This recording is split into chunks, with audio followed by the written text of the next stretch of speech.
Neville the New Engine. Random docks had become especially busy. More and more ships lined up by the quayside, waiting to load and unload cargo. The troublesome trucks were complaining all day, but then that's what troublesome trucks usually do. But there were 3 engines who complained even more than the trucks: Gordon, Henry, and James. They were big engines, and so they had to haul most of the heavy freight cars around. One evening at Tidmouth Sheds, the big engines were chatting loudly. "No one can say we don't like hard work," grumbled Gordon, "but it is quite disgraceful for engines like us to haul this many freight trains a day." "Dirty cars and dirty sidings. I've never been this dirty," huffed James. "I don't mind pulling freight usually," sighed Henry, "but this is too much." The other engines were glad when Sir Topham Hatt arrived. "I know work at the docks has become quite superfluous, to say the least," he started. "What does superfluid mean?" puzzled Percy. "Difficult, tiring, utterly impossible," groaned Gordon and James. "Silence!" boomed Sir Topham Hatt. "If work is that hard on you, then you'll be pleased to know that a new engine is arriving tomorrow. He will be working at the docks to get things sorted out. I would appreciate it if you all gave him a warm welcome." "Yes, sir, we will," smiled Thomas, and the other engines agreed. The next morning, James had arrived at the yards to pick up freight cars. He was feeling rather sleepy, but he was awake enough to notice an unfamiliar engine nearby. This was Neville, a steam engine who was square like a diesel. But James didn't notice Neville's looks. He instead noticed Ari and Bert chatting with Neville. Ari and Bert were usually very horrid, but to James, the 3 engines seemed to be laughing with each other. Then, James overheard something. "Watch where you're going, clumsy wheels," chortled Ari. "It's not our fault you're such a useless pile of scrap," added Bert. The diesels weren't laughing with Neville, they were laughing at Neville. But James didn't hear everything they said. All he heard was useless pile of scrap. "Bust my buffers," gasped James as he left. "This is just too terrible. I have to tell the others." Ari and Bert's words had made Neville very sad, but there was no one around to see it, so Neville thought it best to say nothing about it. Later that day, Gordon, Henry, and Emily were busy at the docks when James quickly bustled in. "Is something wrong, James?" quizzed Gordon. "Your face is as red as your paintwork." "It's the new steam engines Sir Topham Hatt ordered," James gulped. "I overheard him talking with Ari and Bert. They're calling us all useless piles of scrap."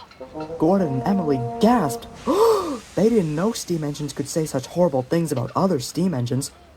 "What right has he to speak like that?" said Emily. "If he thinks he can say those things about other steam engines, then we'll just have to talk like that to him and see how he likes it," grunted Gordon. James agreed, but Henry remained silent. He didn't know whether or not he should believe James. It all sounded so strange to him. Nevertheless, the rumor spread around.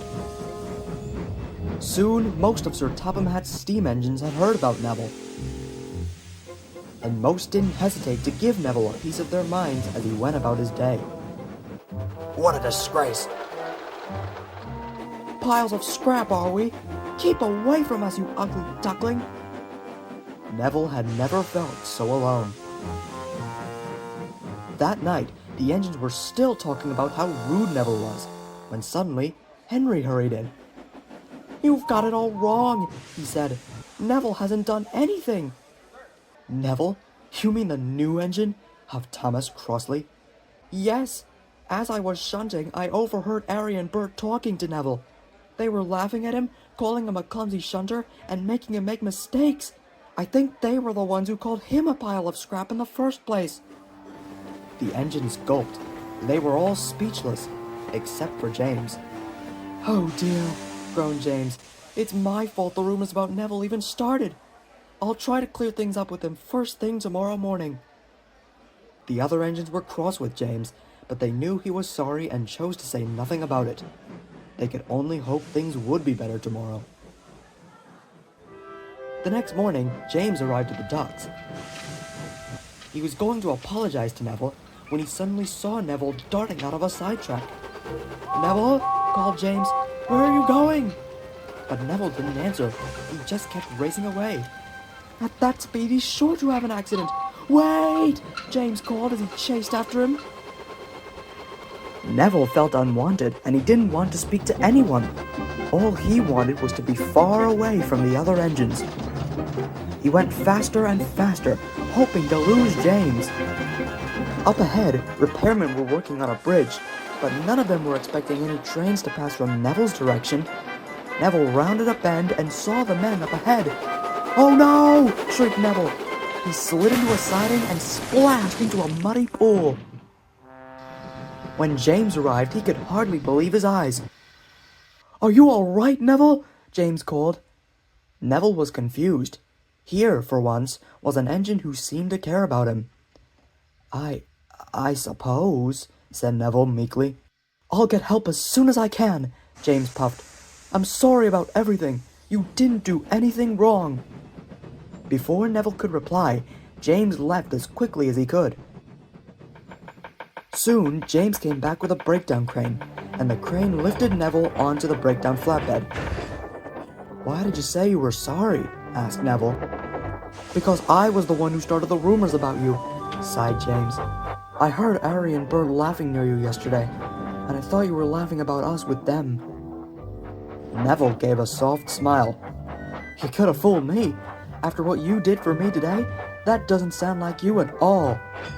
James could only smile back.